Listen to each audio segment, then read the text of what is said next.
What's going on, everybody? Welcome to another episode of Opinionated Off Topic. Today I'm with Carlos Mojica, lovely co-founder, co-owner of Opinionated Media. We're with DJ Chow, a.k.a. Eric, right? You're okay, Eric, his first name. Make sure you guys like, comment, and subscribe. Thank you guys for running up the last podcast. It's doing well, and we're glad to, we're supporting y'all, and y'all are supporting us, so that's what it's about. But we got DJ Chow from Austin. What's up, y'all? And, we're going to jump into this story, jump it off. So, thank you for taking time out your day, especially during this week, busy week for the music scene, at least. South by been crazy for you yet? Yeah, man, I got a lucky couple of days off today, and I'm happy to be here, bro. Like, super stoked. Last weekend was crazy, and this weekend's about to be even worse. Last weekend is like, is that for like, isn't that more for like the films and movies and all that? It is. But so I DJ residencies at these clubs, so the party's still going. Shout out to all the DJs. Yeah, out there that is grinding. true because people. It's really big. It's really big with the music, and then with the movies and film, and then the second week is more even big headlining bigger. artists, live music, and stuff like that. Yeah. How much money do you think this city brings in? I couldn't put a number on it. Honestly, it's crazy. Like, it's even affecting from the restaurants. The hotels are sold out.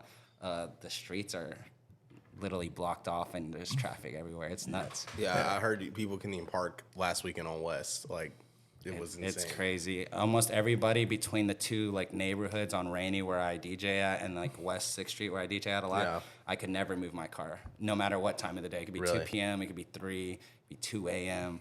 After the clubs are closed, I was riding pedicabs everywhere. Jeez. Yeah, that's kind of fun, but it's a little expensive. This town's making a lot of money this year. Yeah, no, I mean, with everything, South by, Austin FC, Austin FC, ACL, F1. Yeah, no, F1 bleeds into the DJ scene as well because it brings all these people in, and there's all kind of DJs. There's the DJs at the club, the DJs, music producers. And then the artists that are coming in, which everybody's super focused on, Yeah, because even then, Austin pulls the most attendance out of everywhere. We set the record the year before, and we set it last year again for attendance of the whole weekend. And then all the celebrities also come to Austin too to watch the Austin race. It's absolutely crazy. Yeah, no, I've been seeing just celebrities on people's social media, and then the celebrity social media, they're in Austin at all these places that we're hanging out at. It's awesome. Yeah. But anyways, give us a little backstory, where you came from and how you got to what you're doing now. All right. I'm from Houston and went to Texas State. Pretty much started my love for music back home with our Houston. It was Houston hip hop back in 2010. It's pretty much what everyone would know as Houston rap now. Yeah. And I never really listened to any sort of dance music or anything like that until college. And then at college, I started DJing in Texas State. We have the Square, all these bar areas, and that's where I really found my love for DJing. Doing my frats parties, Sigma Nu at Texas State. And then Square, 3 nights a week, DJing pretty much the popular spots down there, which brought me up to Austin after I graduated. It's just so close. I was kind of stepping into Austin a little bit. Yeah. And then started my really long DJing career in Austin. Been doing it for about 12 years now. Damn. I'm assuming you started on 6. Yeah, I started on 6. That was the only thing. Yeah, and think about it, back then, maybe 10 years ago, 6th Street was it was a place to be. It was a place to be. Yeah. I remember always taking party buses from San Marcos. That was a crazy thing. But I started at Trophy Club on 6th Street, and that's the one with the mechanical bull. It's no longer there anymore. Okay, gotcha. It's called Buckwild now. It's totally gotcha. Yeah. But I started at Trophy Room, and then Rio on West 6th Street. Rio, yep. Yeah, so I've been there for a while now, too. So, because I still play at that residency. I book DJs there. Mm-hmm. In my absence, just make sure, we have programming and all that stuff. Oh, yeah. And then a bunch of shows along the way. So growing up, did you do anything like sports or anything, or was Actually, growing up, I'm from Houston, so we had Galveston Island Beach Patrol, I did beach patrol in the summer. So right there, that just I did swim team and water polo, and worked beach patrol. How hard is Yeah. water polo? I've always wondered that. Like, I see it in the it's Olympics, pretty, but it's how pretty hard tough. is it? I did it because like pretty much all my friends were all surfers and skaters, and we also wanted to be in sports. But pretty much, I don't know. I guess I don't. Obviously, looks like I'm not made out for basketball. I don't know. The football team was like dominated. We were just always in the water. So when it got to high school, we had this water polo team that was like not really anything. So we were pretty much starting varsity as freshmen. Gotcha. Yeah, so that was cool. I remember that. I remember growing that water polo program. Like me and my friends would be freshmen with no one at our games. And I remember senior year, it was like water polo was actually kind of a thing. Like it was Really? we had it like, we had built up that program over the 4 Is years. are you just moving the whole time in the water? Like, is it just like yeah. draining on your body? It's exhausting. It's pretty much like, I would say, it's like running track. What someone explained it in a video once. Running track, it's like the strategy of soccer, very low scoring game. And like turnovers like crazy. So you're pretty much swimming, fighting, swimming. It's very, there's a lot of trick plays and strategy plays, but yeah, it's very exhausting. Like I would say, like soccer is. So you're just running around, but you're swimming around the whole time. So like, how do you get the ball from someone? Do you just like swimming? Can you just take it? So yeah, in water polo, you can only touch the ball with one hand. Okay. So you're almost always. So you say I'm defending. You're trying to get the ball. Like I'm keeping it like this from you. And yeah, the person trying to get the ball could literally like swim over the top of you. Wow. Kick you. Like it get your attention, and someone can literally just get it from the back of you. And how they get it is literally like this. How big's the ball? Can anybody pretty much palm it? It's grippy, and it's small, and it has some weight to it. So it's like I said, very like I don't know. Like once you get used to the weight, you kind of like toss it like a feather almost, but it's weighted, so you can like skip it around people. Like it skips very easily, and it's like medium size. It's like a women's basketball, I would say, a little smaller. Maybe. A little smaller. That's fire. And I'm over here. Wish I had a water polo. Yeah. Oh, that's cool. That's cool because I love always water polo. we watched it like on the Olympics, and I've never Water polo on the Olympics is understood like how I'm like, bro, how are they getting it from them? I just thought they just I shot just it. watch them Yeah, like, they dude, make how it are they look- not tired? Yeah. They make it look easy. How long are games? Oh man, come on! I remember it was 4 quarters. It was So they do quarters as well? Yeah, 30, 45-minute games. It was Like 12-minute quarters? 10-minute quarters, or was it 12-minute quarters? Man, I can't remember, bro. That's so long ago. And it's just nonstop, just going that whole time? Yeah, it's not. Is there like substitutions? Is it Yeah, like yeah. soccer, like you Yeah, go and yeah, sub out there's once, and subs. once you're out, you're out? No, you can sub out. A lot of guys foul out a lot. We were not so much of a swimming school, and there were like some really awesome swimming schools in Houston. I guess I don't want to say any, but like they would just run circles around us, and our strategy would just be like to dunk them and get that ball. Got you. So it'd be pretty interesting if you can imagine guys that would be able to outswim, because you do a lot of fake moves to throw someone's momentum that way, and then you just swim around them that way. And just doing that, like treading water, it would probably be very like exhausting. Like, but we train, like training a lot is definitely. Yeah, I remember I got a lot better at water polo. Yeah, that's fire. I've always Yeah, thought it was a cool sport, but like it was pretty fun now that I'm talking about it. Yeah, we just never like. Yeah, I mean. Yeah, no, it was like me and all my Crazy, best friends honestly. too, like my boy John, Austin, Zan, and we all like, my man that I would always throw it to on the outside because he was just like a break swimmer. He would literally we had one guy on our team, Austin Kerwin, he could literally just break anybody, but he was like kind of a short guy, and in swimming, like height matters. Yeah. Height definitely matters. yeah. Like you just do one of these and you're like literally halfway down the thing. that's fire. That's fire. Yeah, water polo was fun, man. I guess that's the only sports I really got into. Got Beach into. patrol. We did workouts and stuff, and we did go out there. It was pretty serious. We handled everything on the beach, all the medical emergencies, and then Galveston's pretty crazy. Like you can drive on the beach in Galveston. yeah, I had a couple of death experiences Wow. out at when I made my way up on beach patrol. I was a senior guard by that time, so that's the person in the passenger seat of a patrol vehicle, which is there's like one manager, one patrol vehicle per like area zone, what it was, and we had 4 zones, and we had the west side and the east side, and those 2 zones were pretty like the beaches you can drive on. There's only one tower every mile, so you're checking on 3 towers, but like a lot of area. So if anything happened to in those areas, you would have to go and support them. And the passenger hops out. It's called the west seat. Like right when you get there, it's emergency. You pull up, the wet seat hops out and figures it out, and the supervisor stays on the radio in the truck. So yeah, I had some pretty crazy experiences out there through hurricanes. I did beach patrol for like 6 years too. Oh wow! I did it in high school. Like as soon as I think I was 16 when you can get a job. Yeah. Gotcha. And you would just do it when you would come back from like college and I stuff? came back from college, and then like when I was in high school, we were just, because it paid really well too. Yeah, I so bet, we were in high school like having some pretty awesome summer jobs, and I remember we would just float us the whole school year. Well, because you're out there pretty much all day, right? And I'm sure it's by the hour. Because you had to get there like at what, 5, 6 a.m. or something? There would be three shifts, and it was like the morning shift, the mid shift, but yeah, they were like, I think 12-hour shifts, pretty much sun up to sundown. But it was fun. We did it with like all of our best friends, and we just hang out at the beach, you know, at the end, like all day. And beaches was a really cool community. Like depending on where you were, like you had like this whole ecosystem of just stuff, you know, like people, and like, you know, people are going to the beach to vacation, you know. Yeah. You see a lot of people. Yeah, have fun. Yeah, it's kind of like I guess like the bars and clubs. You meet a lot of people from vacation. Yeah, same kind of deal. Yeah, same and you're kind of watching over them. Can you network a lot there? Like, or do you have to like just always pay attention?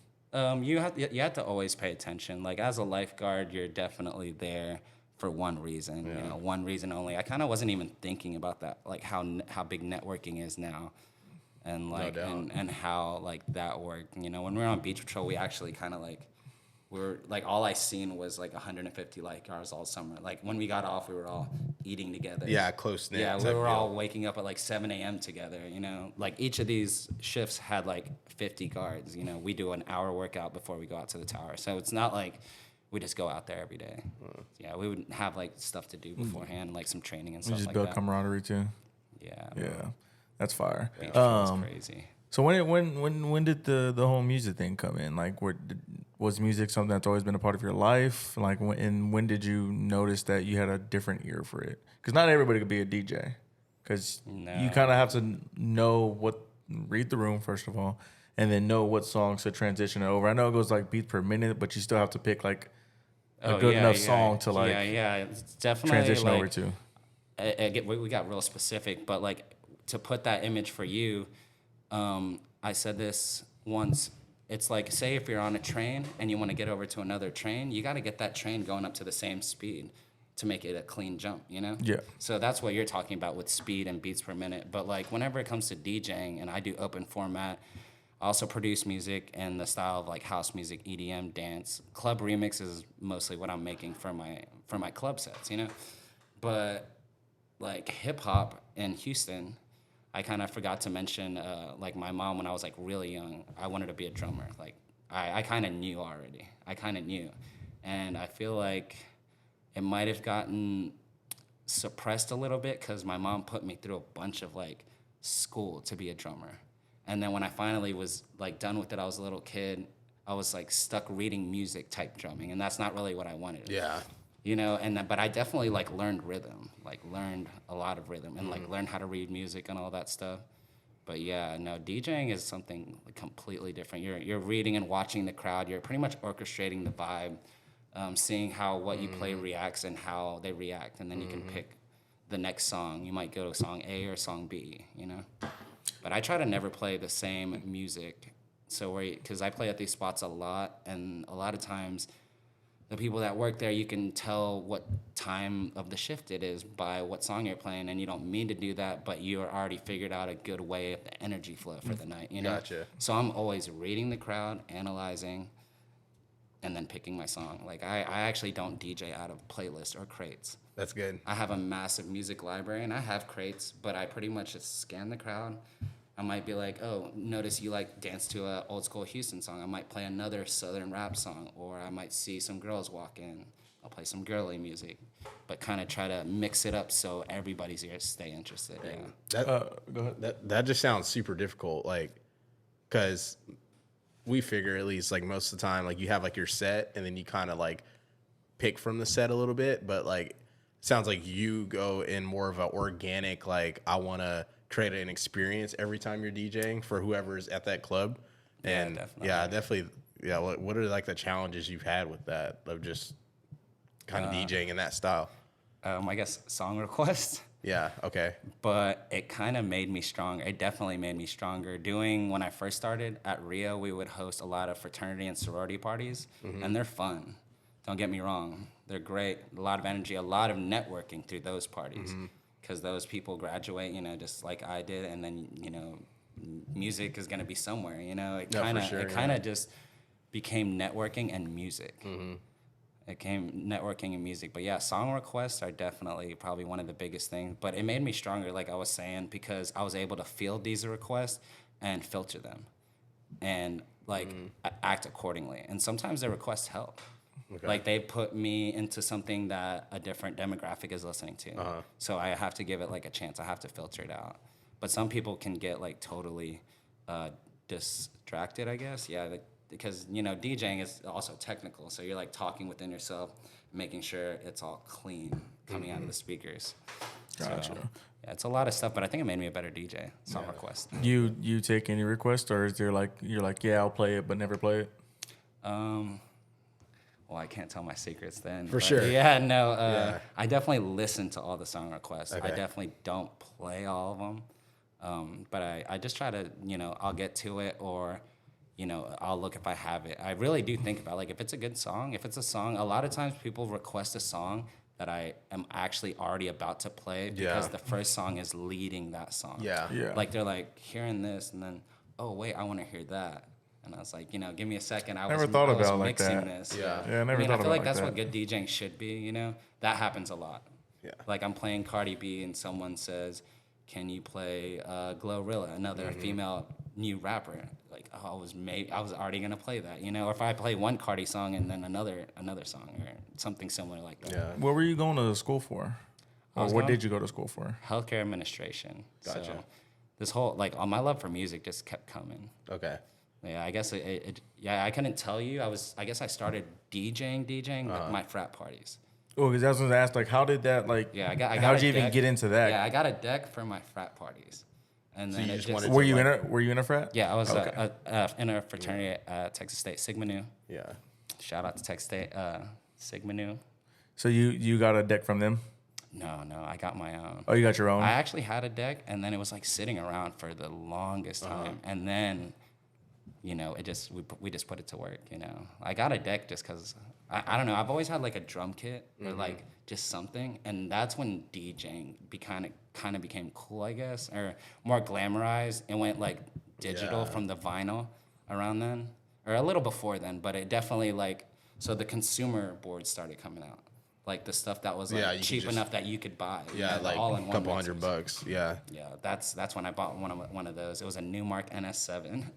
So have you ever DJ'd on an older board, an old school one? Oh yeah, I actually just got my home setup just dialed in perfect. I got my turntables and stuff, but I never bring that to the clubs. It's so much stuff. That's a personal it's just at set. home mess around. I'm gonna do some YouTube, Instagram stuff on it, fire. some trick stuff. So You scratch? Yeah, I definitely scratch. And I learned scratching on the all-in-one boards. Really? Yeah. You don't have to be on vinyl to scratch. You just got to make it sound good. Gotcha. Because I actually, when I transferred it, it became better scratching because I was already doing it on something with a little bit of a handicap. So then when I brought it to the real thing, it was making these cool sounds. I was like, oh, that's what it's supposed to be, That's fine. It's kind of a little bit of a baby scratch, but you can get the same effect. Yeah. But yeah, it's cooler on vinyl. Because for the longest time, when I thought of DJing, I thought of scratching. Just growing up, because I grew up around old school rap music, so I would watch Juice, and Juice they have that scratch off, and then I love DJ Jazzy that Jeff. stuff. That's watching Fresh Prince of Bel-Air. My dad showed me DJ Jazzy Jeff. All I hear was scratching. So I automatically thought DJing was that, and then obviously get older. Yeah, and find out it's I not do that. a lot of hip hop DJing. So I'm playing this weekend a really hip hop focused set. I'm actually gonna play hip hop the whole time, but the reason I got a mixer is whenever I say DJing got popular, but EDM got popular, and I went to my first couple shows in San Marcos. To see Carnage. Actually going to see him tonight. He's big now. Yeah, he's huge now. I changed his, and that's just shows when I was watching him when I first seen him, it was heavy trap, EDM, aggressive sounds. Now he's doing house music. Yeah. So that's cool. So you just gotta kind of like flow with it. So like I wouldn't say I'm one genre or another. I'm playing it all. When you were, I guess, DJing at like Texas State and at the frat parties, because I've been down to Texas State a couple times. Never been any frat parties, but like the club scene there, it's just like it sounds like someone just like has a playlist like on their aux. Like there's really not a whole lot of DJs at the Square, and if there is, it's probably like the Mark, like because that's like a venue that they have like shows and stuff at. So I guess when you were at Texas State, did these clubs or bars like hear about you and then start inviting you to DJ on the Square too? Yeah, I guess I hope it happened that way. I feel like every time, like for as long as I can remember, like I've been aux guy. So like okay. I don't know the clubs before I wasn't DJing there. Okay, gotcha. Yeah, besides like the big artist acts that come in, like I was mentioning earlier, like as soon as I started going to the Square, like it was just pretty much like, hey, like we need you to DJ. Gotcha. So you would just plug your phone in at these bars and just play off your phone. Just play off my phone. Nephews was the first residency I had in San Marcos. It's kind of like a smaller it's like in the corner, but man, I learned so much there because it had a really big dance floor, a really diverse crowd. And like learning this stuff is pretty much learning it in front of people, because you can practice all you want at home, but you got to get these genuine reactions from people, because then you'll just really be playing stuff you like. Yeah. You know, like you have to get a genuine reaction from people. Yeah. Did you listen to a lot of music before you even started DJing? Was it like strictly rap and then you're like, I got to open up my catalog? Yeah, it was like that. It was like that? It was like whenever I was in Houston, I never heard of dance music. Yeah. And then whenever I came to college, it was... I mean, I was actually really heavy into dance music. And then I guess after college, you know, became an open format DJ. But like at these clubs that I'm mentioning, it's called open format. It's pretty much you read the crowd. Some crowds have, like some bars and venues have like their style, but then some of them are like open format. So you might play Latin, you might play hip hop, and you might play like dance music. So Is that open format thing, is that like a set day? Like, do they tell you to do open format on set days, or if it's like a... No, so like I guess if you can walk into any bar, and that's what open format is. Gotcha. So like, you know, you might hear a dance song. It's reading the crowd is what it is. So yeah. That makes sense, because I mean, like when we were talking to DJ Heliola, he was saying like a lot of clubs like don't want you to play certain music. So I guess for you, since you're open format, you don't really have to deal with that issue, because it's more so of just... Yeah, there's a lot of politics that go into DJing, because I remember back in the day, I'm playing a lot of the same clubs now or with the same people, same manager, but like you just become good at reading the crowd, and no one really tells you what to play.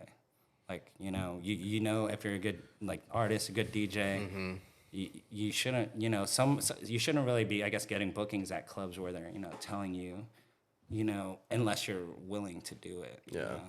Well, my thing is, I feel like the club owners or the managers, whoever's telling the DJ what to do, if they're bringing you in money, that's what, I mean, I understand like what the stigma of rap brings. I get it. But like also at the same time, for the last, I don't know how many years, rap's been the number one listened to genre. Last 15. Yeah. Number one listened to genre. So it's like, obviously that's what the people want to hear. And to be honest, when I go out, that's what I would rather hear, rather than like I don't like Rose Room. Music. I don't like going to Rose Room. That's just not my vibe. It's not my type of music. I don't want to listen to that when I'm out.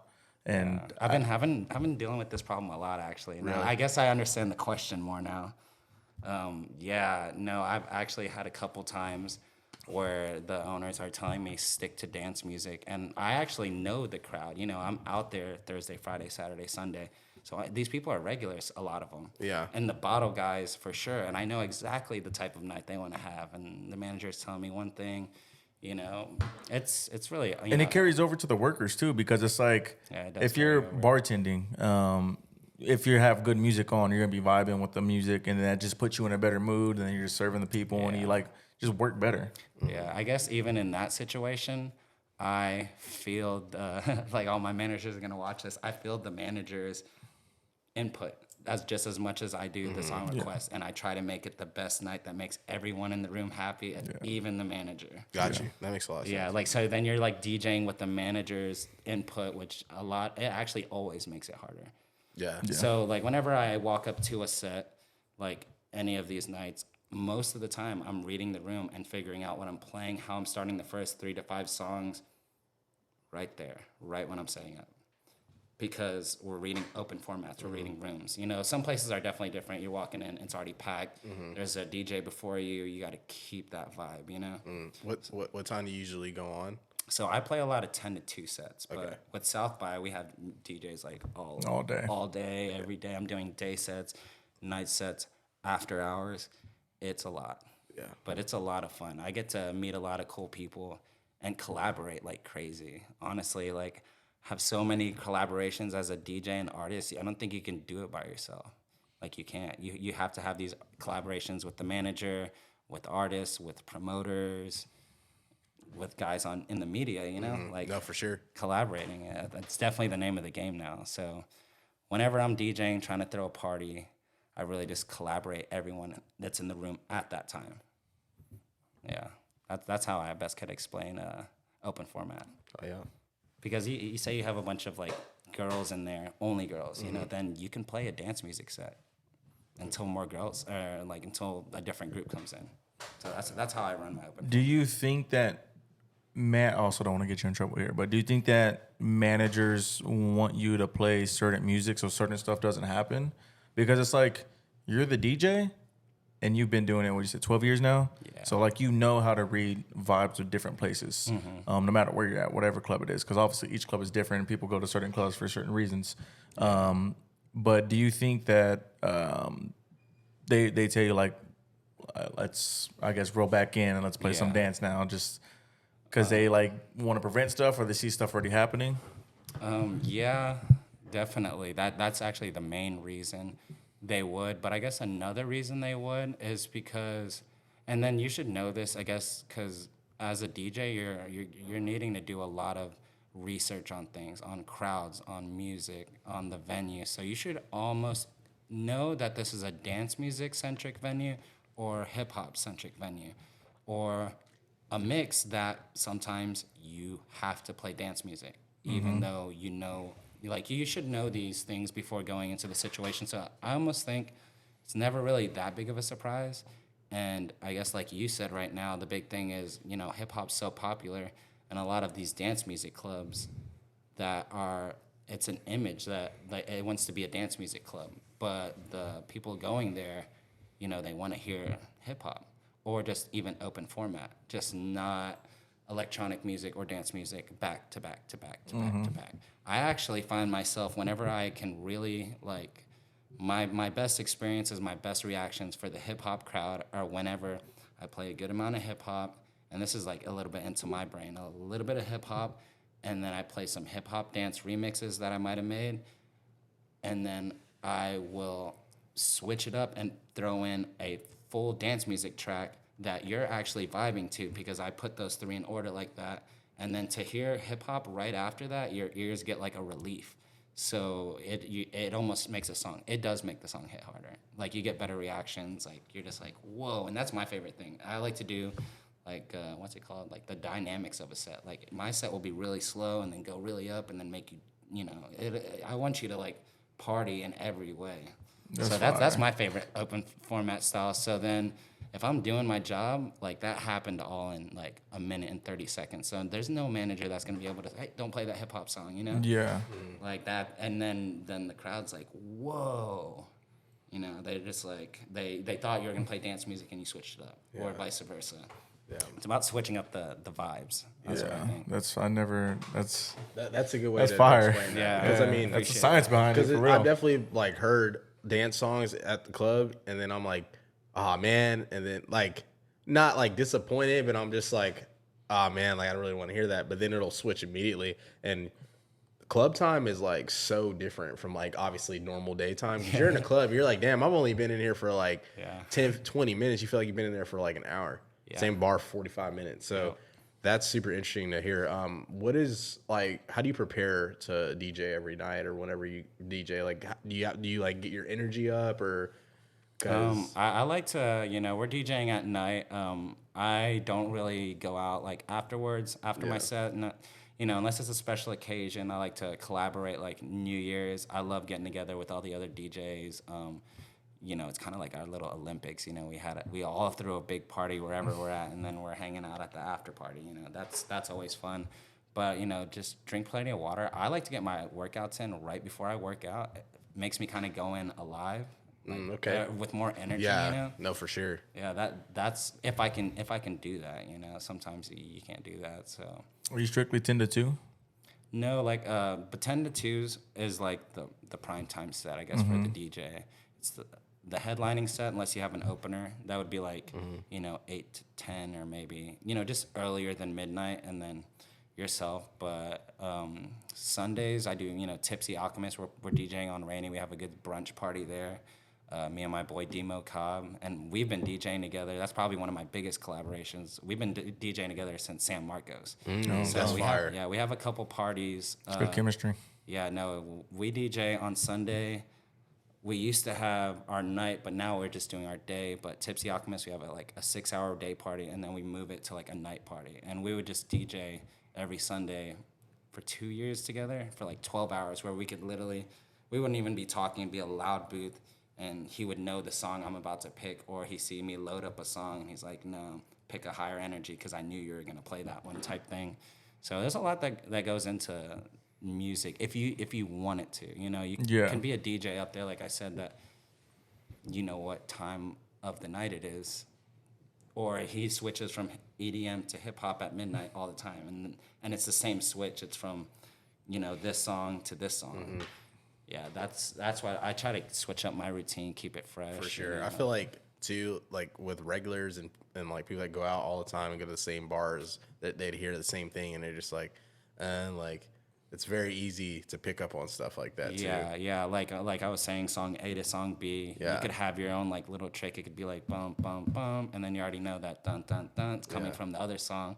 So then the wordplay transition, if you're doing it right, it's predictable, Yeah. I like to not be predictable. Yeah. So I don't really, I guess, prepare. The preparation has been like done through the years. Yeah, done through the years. Yeah. That's what I think most open format DJs will do. They have a game plan, but just always ready to read the room and switch if it needs to be. Did you, before, I guess, when you started getting like bigger, like going into like Austin from Texas State or San Marcos, were you studying a lot of like researching, like, I guess, how to be a good DJ, for lack of better words, or is it more of like trial and error that you've already done, or is it both? It was both, but I remember kind of like how I have been since COVID, teaching myself music production. I was teaching myself DJing. Like once I was put in front of a crowd, I was doing the back end work, learning beat matching, key. Just things that DJs, because there is a technical side to it, very technical. You can get even like super crazy technical, break the songs down to stems, and then you're pretty much, then at that point, you're pretty much like live producing songs. But as long as you can keep the flow going, keep songs going, doesn't have to be super technical, it can be. But yeah, to learn, it's called beat matching, is making songs flow in different keys and different BPMs, but making them flow together. Because certain songs work better if you mix in key and also in BPM. Then you got like, you'll almost see if someone does that mix in key and BPM, it's the same song. It's just the words change. Like it's the same. It has the same energy at least, or some of the same sounds, and definitely the same tempo, Is that, do y'all just know that off of like knowledge, or is it like in the software that you're used to like read the the BPM? It's in the software. It's in the software. So there's DJ softwares. I use Serato, which a lot of club DJs use. I also use Rekordbox, and you can find those more on like dance DJs, main room, like festivals type stuff. But being open format, you gotta know both. So I definitely do both. But it tells you the BPM and key. Then it's up to you to like organize it or pick it. Yeah. Gotcha. So you're going into Austin, you're getting bigger, kind of making a name for yourself. When do you opening up for artists start to come into play? Because it's like you have your residency and you play there all the time, and it's like, do artists come there, and then since you already the residency there, you just play there, and then they hear you like, oh, I want you to open up for me here, or is it how does it even work? I guess it starts for me, and I think for most people. I guess I can't speak for everyone because now they're like promoters and stuff. But I was the resident DJ at these clubs, and Rio is the one I'm specifically talking about. and they would bring in artists, and they need an opening act, and you're the resident DJ at the club that night. So yeah, I'm pretty sure almost everybody. That's how it happens. You know, that's how it happened for me at least. Who have you opened up for? Going, I guess let me think way back, but I want to say one of my favorite shows opening up for was Nelly, and we had him. When was it? It was ACL weekend whenever he was one of the headliners. So it was a few years ago at the venue. He was wearing a UT jersey. I can't Yeah, remember when yeah. that was. It was I opened up for him at it's called the venue now, but it used to be called Clearport. And that was really fun because I got to like interact with him a lot. Like it was like we were hanging out. Like That's after fire. my set and then after his set and then after the show, like, you know. So that was fun. Then I opened up for Waka Flocka. That's dope. We have him at Concrete Cowboy doing a show next Saturday. G-Eazy also at the venue. That was actually a good show. That was crazy because that was when like No Limit and all that came out. Maybe A long time. Yeah, That was like 2014. 2014, yeah. yeah, that's whenever he came around, and then we built relations with him every time he's in town. We always like tap in. Then a bunch of electronic music artists, more rappers though. I did DJ Esco at Rio. That was a fraternity party. A fraternity brought them in. That was absolutely mad. You know, I said the fraternity parties are crazy. Yeah. So whenever they bring in an artist, it's like They're it's always like a crazy. crazy house Yeah. party Yeah. with a huge name. Yeah. And they had DJ Esco. That was cool. That's cool. fire. Yeah, actually, he let me stay on stage with him. Like his performance, he came out in a fat head in the middle of like my peak energy. No one told me he was going on, no warning. And then I just seen his fat head, and I knew to drop the certain song, Too Much Sauce, right when I seen that. By Future? Yeah. And no, it's by DJ Esco, Too Much Sauce. Yeah. Well, Future's on it, Yeah, but yeah, it's yeah, on yeah. it's on that little it's on that yeah, album. on that Yeah, way, it's yeah. like, And extra Too much show. sauce. And the crowd went mad that I couldn't even get off the stage. So me and my other friend Demo, he was there whenever I was DJing. He was just hanging out with me. We just got kind of like to the side, hanging out with this group. And then a bunch of EDM artists, Chainsmokers. Let me think. It's like working Major with Skizzy Lazer. Mars. Yeah, Skizzy Mars. That was interesting. Yeah. I used to listen to him a lot in high school. We both did. That was super interesting, that show. So me and all my friends were big fans of him. But like the fraternity that booked him, like they didn't know his music? They didn't know his music. Really? Yeah, and it was a dry show. So like as an artist, like in the green room in the back, like it couldn't even be on site or on stage. Damn. So that mixed with the craziness of how a frat party should be. I'd just say it was like very interesting, cool to open up for like such a huge artist that like we loved, but the demo that booked him, they just didn't know his music. I think Yeah, that's interesting for it was sure. that was an interesting show. Yeah. 'Cause, I mean, he's a bigger name. So I don't know. Sorry, go ahead. But I was just saying, I just don't know how they didn't know Yeah. who he was. Do you ever I guess for a situation like that, are you able to give feedback since you're like the opening up DJ or like to like I don't know, that frat party and like are you like, do you do that stuff like that? Because I feel like especially excuse me, for a situation like that, you would want to like give feedback like next time, like make sure they know, or I don't know. I guess now I'm now after like you have those experiences. I've booked with the people that I work with now. You know, we've figured out a really good groove. I don't think that I've worked again with that fraternity. I know I haven't. Just because my set went really great for that show. They knew what to expect, but it was, it just wasn't the same energy for the headliner. So it was just a weird energy for that show, and I like me and my friends, we were hanging out in the corner, we were watching them, we knew all the music, but yeah, that was just like an interesting one. Yeah. Would you ever go on tour with anybody? Oh yeah, definitely. I would love to. Yeah. I would actually love to go on tour with some of my friends that I feel like are really killing it as artists and musicians. I've done a lot of, so Skizzy Mars, when I opened up for him, he had a drummer. That was really cool. That was probably one of the cooler experiences. I've done like DJ sets with mariachi bands, like you name it, bro. But he had this drummer, and he asked to warm up with me while I was DJing, and he was really, really, really talented. Shout out to his drummer because he just rocked it. I felt like my set was, you know, like it was the peak set, because I was playing the frat music party, like, and you know how his music is, it's a little bit slower. Yeah, no doubt. And I had a drummer hop on in the middle, which almost seemed like it was part of the show, which like it was electric. I remember him drumming with me. It was just, we were playing like the dance music shot song, and he was just putting this percussion on it that was just, you know, I see like drums on like hip hop, but it was like on dance music, because that's what a lot of the frats expect in their party. They want an EDM dance. Yeah, party. no, for sure. It's kind of the vibe. How do you get on? I mean, is it just by, I guess, friends, or they spot you? But how do you get on to becoming with the artist? Like DJ S goes with Future, OG Chase B goes with Travis. I can't. Yeah, no, those guys, I imagine, and I know a lot of them. They're their beginning team. Like, whenever I eventually tour and make music, I have, you know, my sound engineers. I already have DJs that are around me. Yeah. So those are going to be the guys that you come up with. Makes sense, because that's how. Do you listen to Logic? DJ Rhetoric.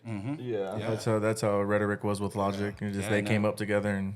That's like his DJ. A couple artists are really working closely with my boy Demo, and I want to work with more artists, but the club stuff does, you know, take its toll in it, and takes its time, you know. Yeah. Like, you don't always want to be in the studio whenever you just played music super loud for 4 hours, and then 4 hours the next day, and then you have a day party and then a night party. It's really when you have a day and night party like South by is when it's really crazy, you know. Are DJs considered entrepreneurs?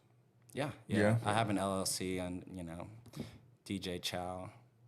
I definitely feel like an entrepreneur. Yeah, Sure. I mean, you're working crazy hours. That's why I asked. Working crazy hours, and then, you know, building my own name, and then marketing. Yeah, definitely DJs are entrepreneurs, and they wear a lot of hats. Like today, I was my own media designer, designing my South by Southwest flyer.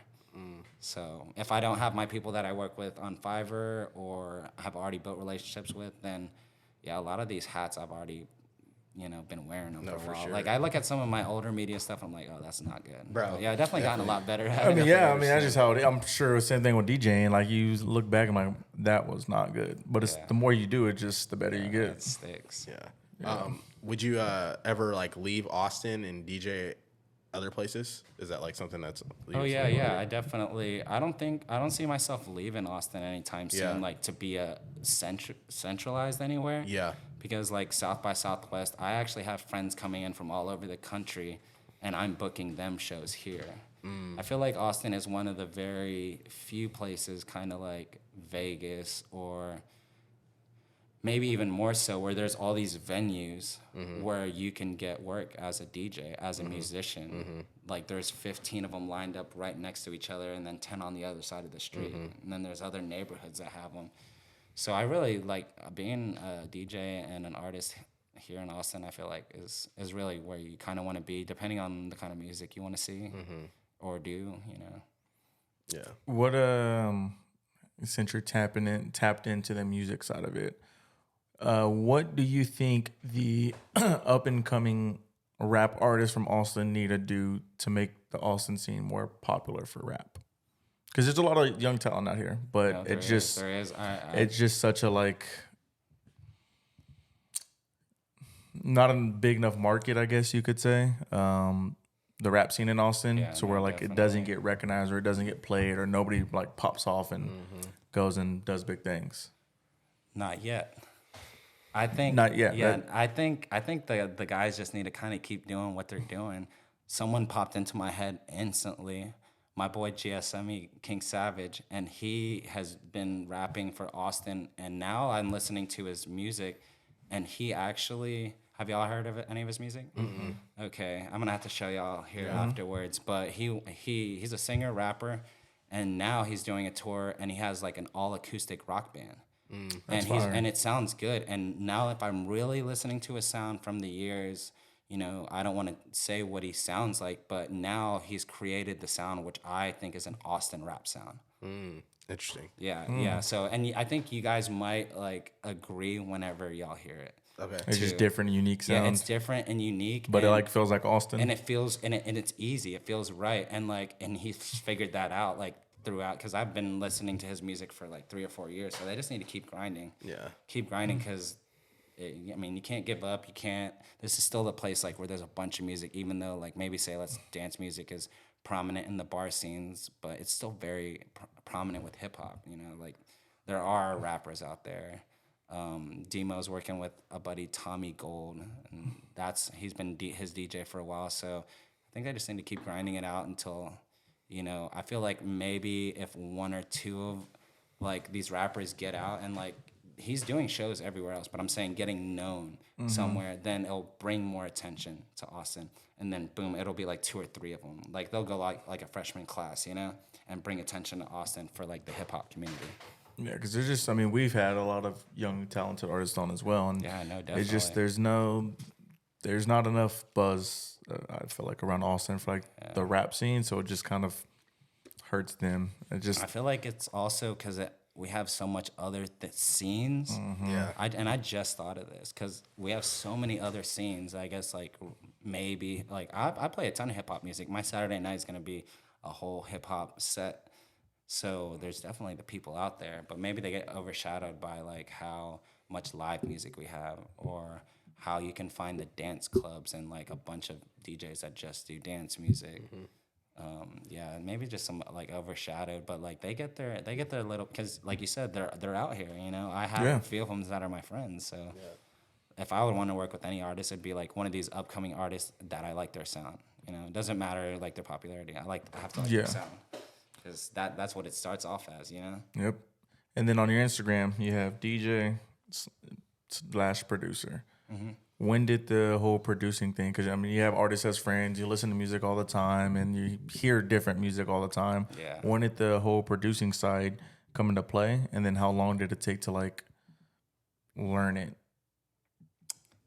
Yeah, so I actually just started producing during COVID, whenever everything was just, I mixed DJing, like DJ mixing for a long time. And then when COVID happened and we didn't have as many gigs, I actually was fortunate to work with a silent disco and event planning company where we did COVID safe style weddings or whatever towards the end half. But yeah, the first beginning of that lockdown, you know, I was a DJ that could not be around people. So I was like, all right, what am I going to do? Because I've been doing it so long, and I knew things were going to get back to normal, or at least hoped. So I was like, how can I still be on my, and, you know, I picked up producing because I DJ a lot of music that I download from like DJ record pools that you buy licensing from.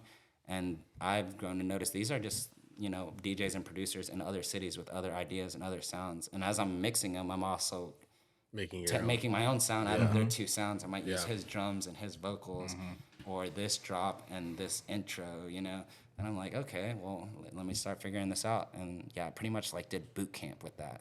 YouTube, learning, buying online classes, and then collaborating with people. I did a lot of Zooming with other producers because I was already a DJ. So I could just watch them and just ask questions. Or they can look at my project file and be like, oh, this is wrong. This is a better way to do your hats, or this is a better way to do your kick. And yeah, like you only have to tell me a couple times because I know audibly that doesn't sound that great because I'm a DJ, you know? Yeah. And once they fix it, I'm like, it's like when you're DJing and once you land a transition and you're like, whoa, that was good. You feel it. You're like, oh, that was good, or oh, that was bad. You know, and with the mistakes, it's cool. You just got to get over them and try not to make them, like, I try to, like, make them as subtle as possible because it happens, you know? Yeah, I mean, it's going to happen. It's bound to happen. Yeah, because you're doing everything live. Yeah. But yeah, I started producing in COVID, making club remixes.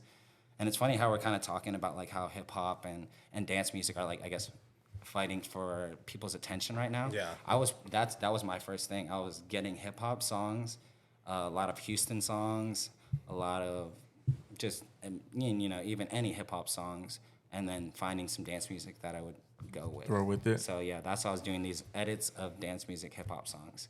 Because that's what I was pretty much downloading, you know. So I was like, okay, this hip-hop song could sound like this because, you know, the strings are the same as that. So yeah, that's kind of, I guess, if I'm gonna boil it down to be specific, I want to make remixes for the club, for the other DJs. Yeah. What software do you use to Ableton? do that? Ableton. You're on Ableton. Yeah. Yeah. You use it was a Mac. hard to learn. Yeah, but like I said, a Mac and a boot camp, YouTube every day. You learn everything from YouTube. I mean, we've learned so much stuff for much this on YouTube. And then even when you buy like new equipment, like you can literally look up that equipment, and there's people. And actually, shout out to those people too. Free shout outs that make those videos, tutorial videos. Because I thought about it the other day. I'm like, man, this person really was like, damn, I figured out how to do this. Let me record this and then put it online for people. Like that's and it's really specific stuff. Exactly. It's like very granular, like to the T, like in depth, like reviews of that stuff. And then there's people who just, I guess we'll just go with microphones. There's people who will start a YouTube page about microphones and just go in depth about all the microphones. Like, to go to this guy for microphones because he talks about the difference in these two and why you should get what and whatnot. But yeah, YouTube you can learn a lot. Yeah, it's a great teacher. I'm not a big school person, so like I feel like you can learn. No, I love just as much as school, not as much as school, but almost pretty close to school on YouTube.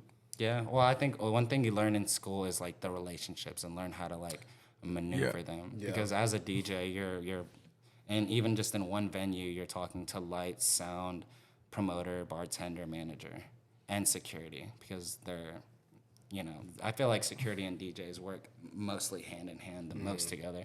Because while the whole thing's going on, security's, they're keeping you safe, but also say you need something or say something goes wrong, like even if it's not on them to fix it, how are you going to get off stage? They are like the lifeblood, the security and are like the audio teams and stuff, at least for the DJs. The managers kind of leave you alone, especially like mine, who know I do a good job. I'm there every week.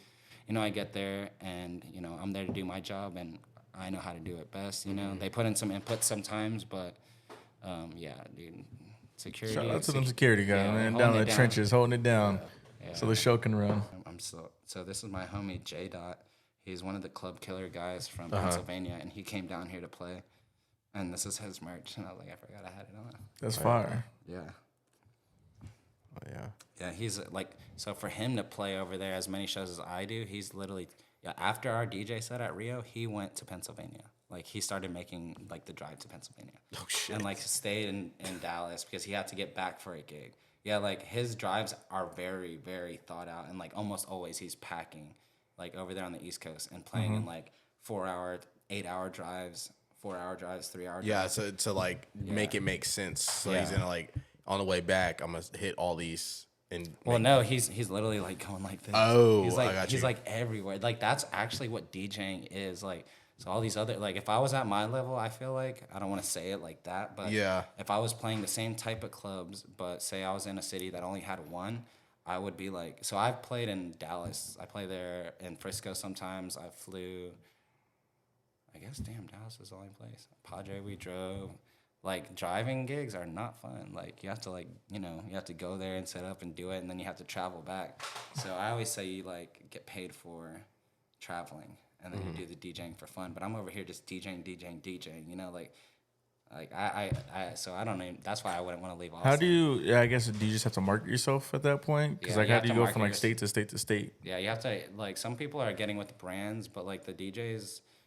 Like me, have been doing it for a while. People know we've been doing it for a while, So we're definitely at least on someone's list as a DJ, Yeah. Because people they look for DJs, and now there's becoming promoters. But I guess that's smaller communities. Because Austin has a small community, and then it has depends how you think about it. Yeah. So you talked about, or we were talking off camera about how I've seen your merch around, in the Austin area. I've seen it on a lot of people and things like that. I thought it was very interesting that you're a DJ when I found out, because I was like, who is Chow? What is that? And then meeting you now that you're a DJ, I feel like a lot of DJs don't really make merch. I might be wrong, but I feel like you're branding yourself in another avenue. People like me could have been just thought that was a clothing brand in Austin or something. Yeah. So what made you come up with that idea and pushing merch out and the design and all that? Honestly, I've seen DJs do put out merch, but I'm blessed and shout out to everyone who supported me that my merch has gotten more popular, I guess, Yeah. And I've just stayed consistent with it.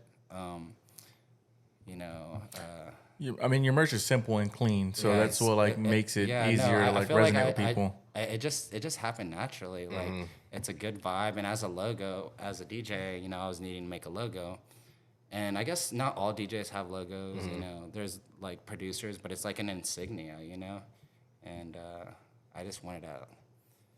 Honestly, it's my friends supporting me. That's what it is, supporting me and like making it a thing.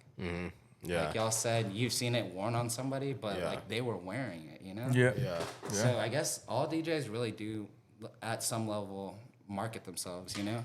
Mine just, you know, was successful in that. Yeah. No, that's dope. Going back, I guess the two questions, but going back to your COVID time when you weren't a DJ, did you ever think about live streaming DJing sets like on Twitch, YouTube, Periscope, all that? And then two, if you didn't do it then, have you thought about doing it now? And like, I guess, what is your content going forward? Yeah, I definitely want to be focused on content going forward. But yeah, we definitely we did streaming, man. We were in San Marcos. I was DJing in Austin, and me and my friends were graduated, and we lived outside of the city. And one of my buddies, Tommy, we turned his garage into like a really amazing streaming setup. You know, we had a green screen, and we actually threw festivals, like online on Twitch. We had like a small group in San Marcos at the time. I guess skipped over this. It was San Martian Productions, and that's when a fire name. Yeah, it was awesome, and we were very dubstep centric. I mean, we like, it was like dance music.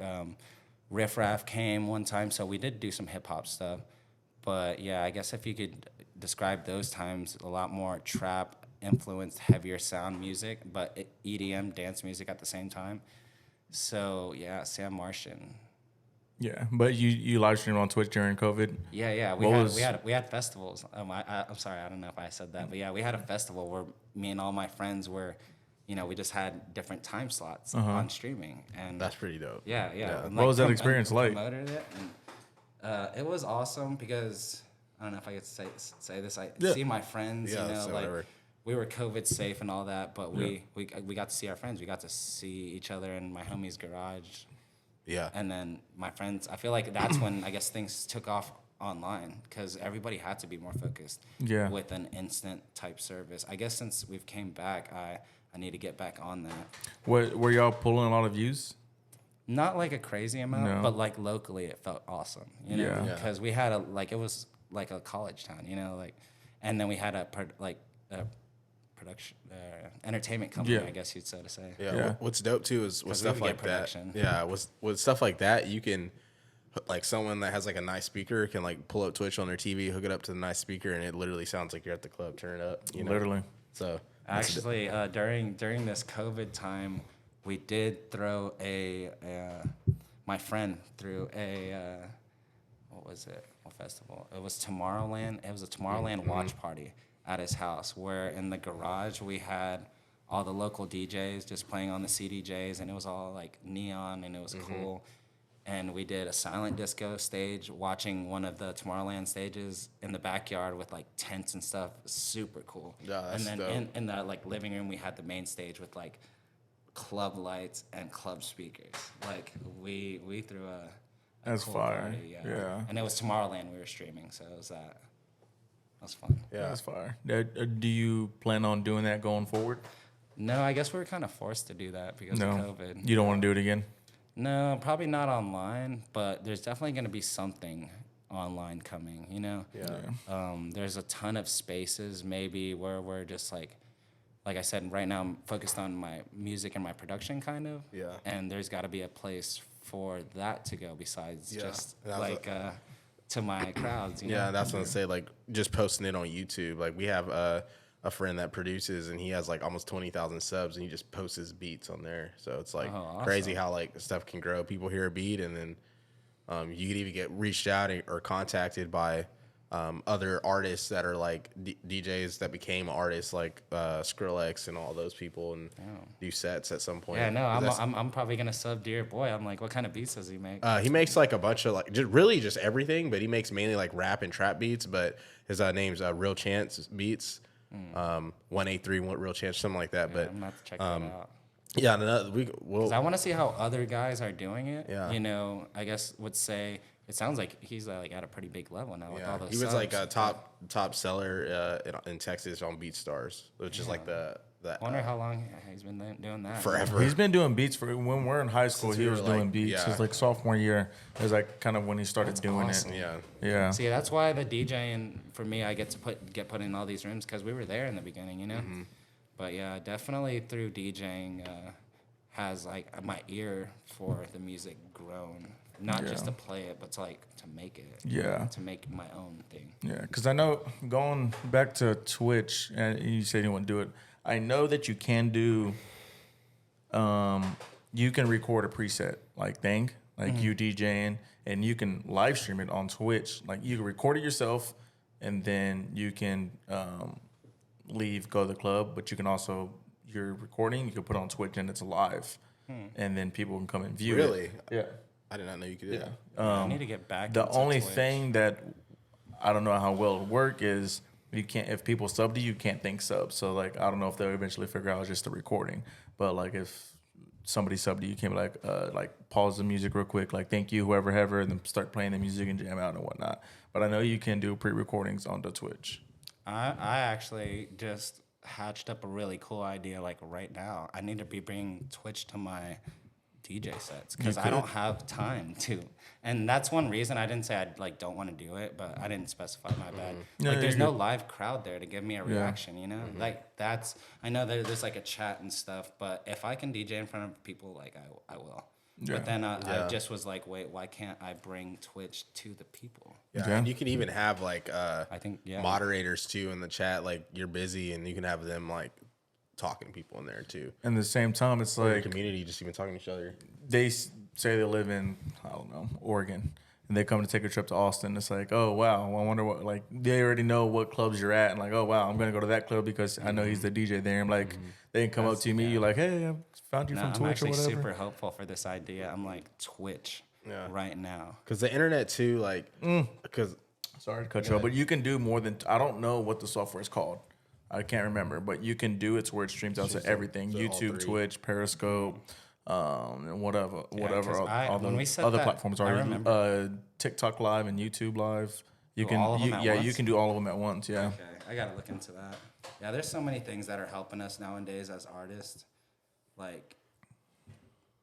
crazy. You know, I mentioned Fiverr earlier, but with the AI stuff and all that stuff coming out, that's gonna change the name of the game. I don't know how, but I'm already seeing it being used, but you have to have the artist to use it for now. But what did I see? I seen lyrics in the type of Uzi Vert, and then it was on a house music song, and it was just right before the pre-drop, and I had to go back 3 times. I was yo, what did he say? And has he ever said that before? And I was yo, no, he didn't. So I just thought, okay, he recreated his voice. I don't know for sure, but yeah, I just barely found out about that the other day from another podcast that we had, and it's kind of scary, getting crazy out there.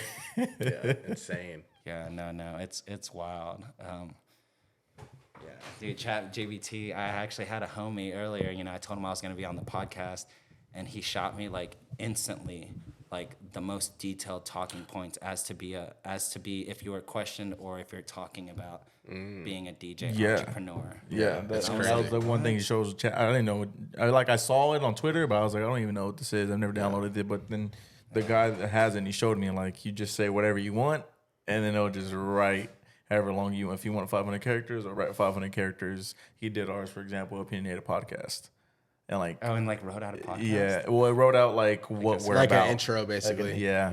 Oh wow. Yeah, it's crazy. Yeah, see, and then that's helpful for now, you know. Yeah, That's getting us to our A game.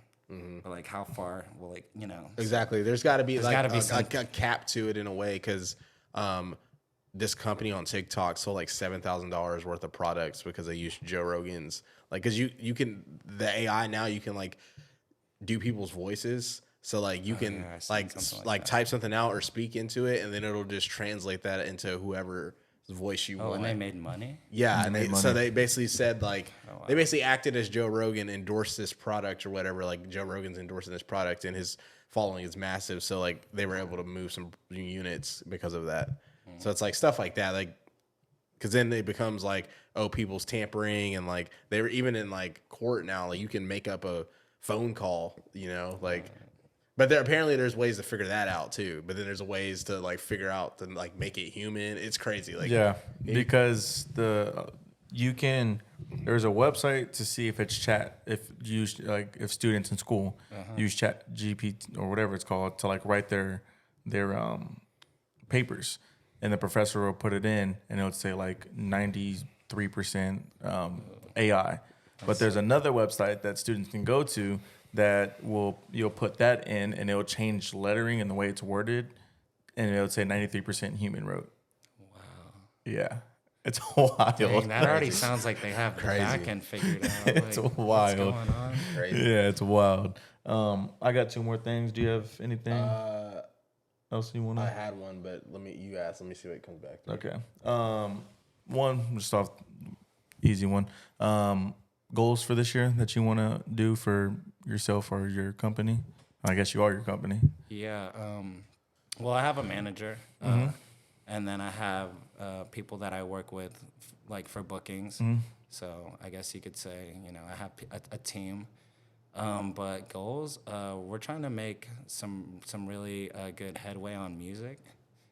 Releasing music and getting that out to a lot of people. And I'm talking original music. And remixes, I got, tons of those. DJs are doing those all the time, but... Trying to be your own artist. Yeah, trying to be my own artist. And that's really tough because right now I love all kind of music. Like my hard drive is full of beats. It's full of vibes. It's full of dance music.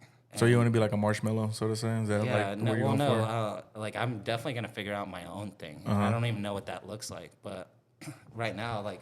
I appreciate you guys supporting me. Of course. Y'all said y'all see my stuff around. Yeah. So I'm like, bro, if I can get that behind my music, but it also has to be like the logo, the vibe. Y'all like that, but so y'all have to like the vibe. And it sounded like y'all liked what I see right now. Y'all liked. My crowd likes how I DJ. So how am I gonna pull that into like music? Like I'm trying to make musical ideas that are as exciting and original as my DJing is. If that makes sense. That makes sense. So I think if I like it, by the time it's gonna be out, I'm not gonna, I'm gonna like it. And I have all the time, to get everything right. But that's what I want to do this year. Get some at least solid ideas out there to people for them to enjoy it. And, Do you think you had to play any of your music at your set, like stuff you've made? Yeah, definitely. I actually just got booked recently at a big club here called Superstition in Austin. Yeah. And I played my disco remix to players. Yeah, so That's fire. Yeah. Okay. And so and it's a disco themed club. I was the opening DJ. So I wanted to keep it a chill vibe, and I made that song exactly that way. A chill vibe of a remix. Anything you make, you've built enough of fan base where people are gonna like it regardless because they like who you are, not what you're playing. Yeah, I see that coming into the DJing world, being like a brand, and it just naturally happening. So I appreciate you guys liking and saying the kind words. Of course. Awesome. And then, did you think of your? Yeah. Who do you listen? Like, who are your favorite artists to listen to? Because obviously you DJ all the time. Yeah. But who are you just gonna go listen to in the car or whatever? That's a good question. I am jamming, I guess, both like dance music and hip hop separately. But I really am just influenced and listening to anything that's like new. So I'm doing a lot of playlists of stuff that I don't know what it is. Because I'm trying to absorb in both genres, dance music and hip hop. Could y'all agree, like, especially this year from 2022 to 23, like this year was like the most abrupt change. And like, at least in dance music, like I feel like right at New Year's, dance music is now very heavy, a rolling bass line type. Like it's like John Summit sounds. And like last year it was like a wide spread of just different artists, but like now a lot of DJs are playing the same songs in their sets as like headlining artists, and it's going towards like one sound. Like hip hop kind of did that too this year. So I'm just listening to the new sounds. Like the new, like getting influenced by them, but just not just trying to copy them. But like, are you one of those people that like when an artist comes out, you just give them a shot and listen to them no matter what? Oh yeah. Yeah, that's how I am too. Yeah, Because you just never know, like never who's know. good or. I used to not be like that, but now I'm starting to be more like that. Yeah, I actually now, if you're riding in my car, you're doing aux. Because I want to hear what you're playing. I don't do aux. When That's I, fire. Like, because most that's people like nice. aren't like Yeah. that. Like, most people are like, I'm driving because I want to hear my music Yeah, type no, shit. it's pretty. I guess it's like selfish. I want to hear what you want to play. Yeah, Yeah. for It's not- sure. I mean, I guess people want to be on the aux, but I'm on the aux like All the time. all the time and professionally. So I'm doing like research. I want to keep like new trends, popular stuff that's emerging. I guess I use the help of like what's popular kind Yeah. of things. Like Beatport 100 for dance music and like SoundCloud playlist or not SoundCloud, Spotify playlist. But honestly, SoundCloud right now is a really good place for remixers and editors, and it's kind of getting its traction back. Like some songs that only got popular on SoundCloud through Remixer is having like 500,000 views and plays, and now they're going on tour because they only released music on SoundCloud. That's fire. Yeah, no, there's I can name, I don't want to name, but like there's a handful of like new generation EDM guys, and I feel like they're just like, that's exactly what happened. That's fire. And the clearances on stuff seem to like just not even be there. Like people are calling this a song and it's very clearly exactly that sample, and I feel like then if it gets popular, they pick it up instead of like shutting it down and having to get it cleared. Yeah, that's one thing me and my producers are talking about, because I said I'm really like focused on producing right now. So I'm really trying, like, just how I pick my crowd's brain, now I'm trying to pick like the consumer's brain of like what people are gonna want to listen to.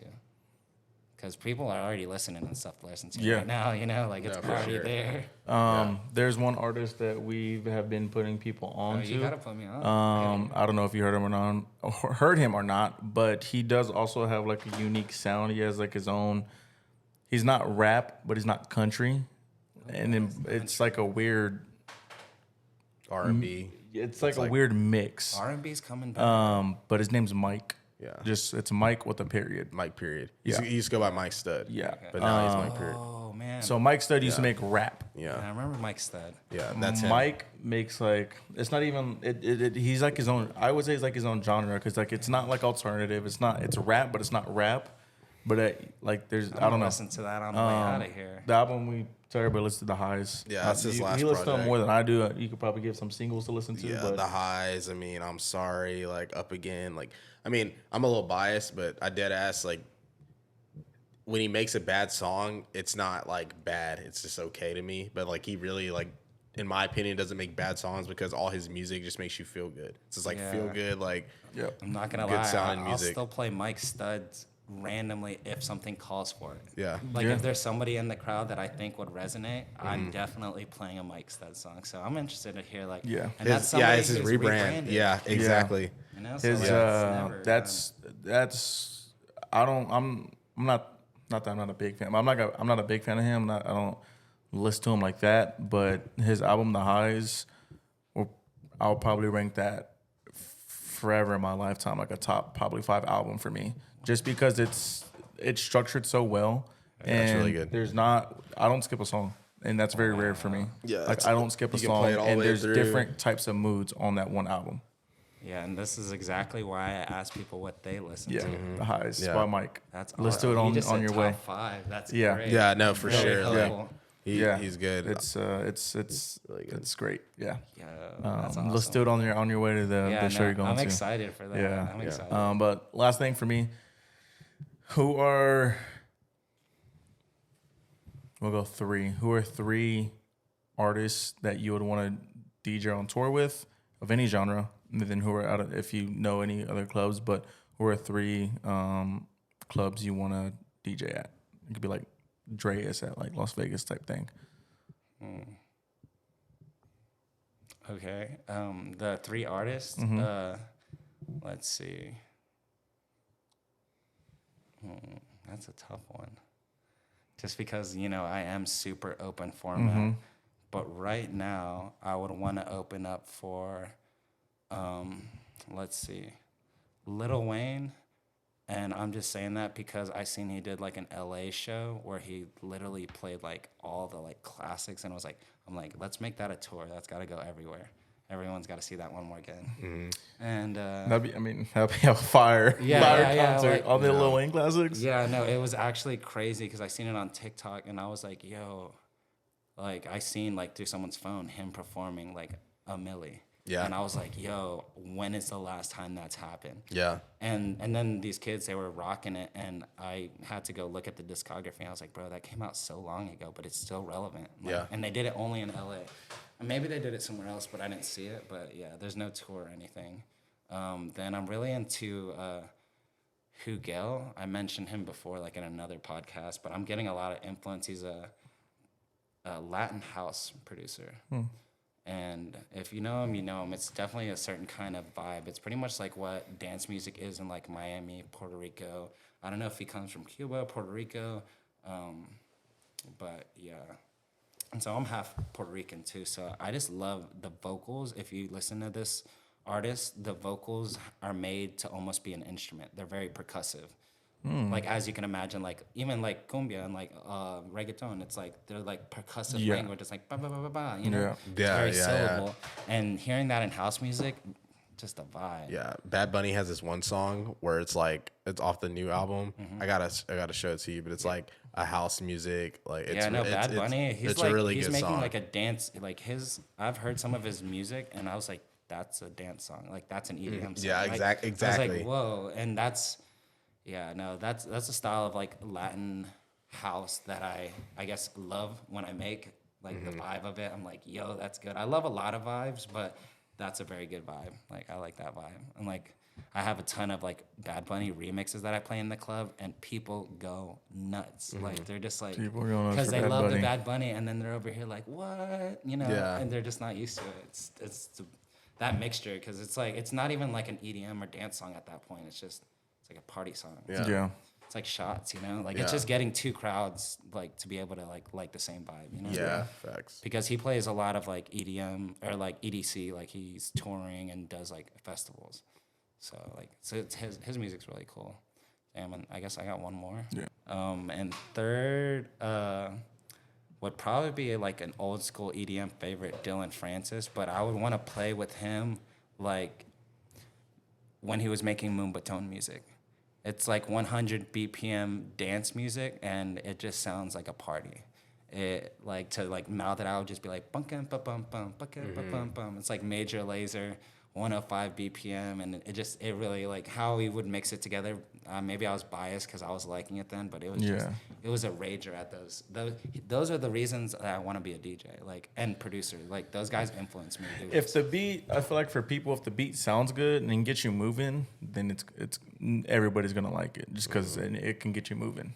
Yeah, no, definitely. Some people like are very sensitive to certain sounds, like say if you have like an aggressive like dubstep sound in a song, like someone will completely like disregard it. Actually, a lot of people aren't really favoring the aggressive songs now. Even dance music's going to like a more of a techno, chill, even house music. But it's something you can like always move to. It's not anything aggressive. But it's crazy to see how some of the songs have aged like LMFAO shots, a dance song, and it still plays. So I'm wondering if that's like culture and like just pop music, or do they really like those synths, you know, wah, wah, wah, wah, wah, you know, that kind of sound, because you don't hear those sounds in music anymore. That is true as well. Like even in hip hop, you know, like hip hop used to have like a lot more hard 808s, boom, boom, boom, and then taps and percussion. And now I feel like there's a lot more strings and piano and synths in it. Yeah, for sure.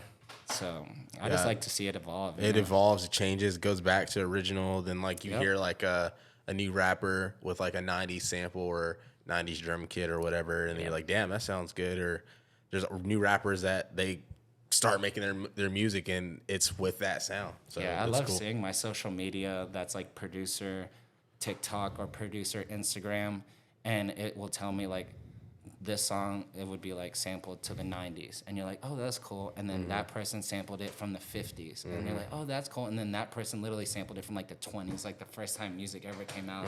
And it's like a black and white like social media post, and you're like, oh, like some songs have roots, you know. That's fire. Like some like sounds and melodies like have, been sampled a few times from like jazz music and stuff like that. Who's the top 3 venues you'd want to DJ at? Ooh, top 3 venues. Let's say Space Miami. Let's do that for number 1 because I love dance music just as much as I love hip hop. But there, I feel like it's like a very unique experience.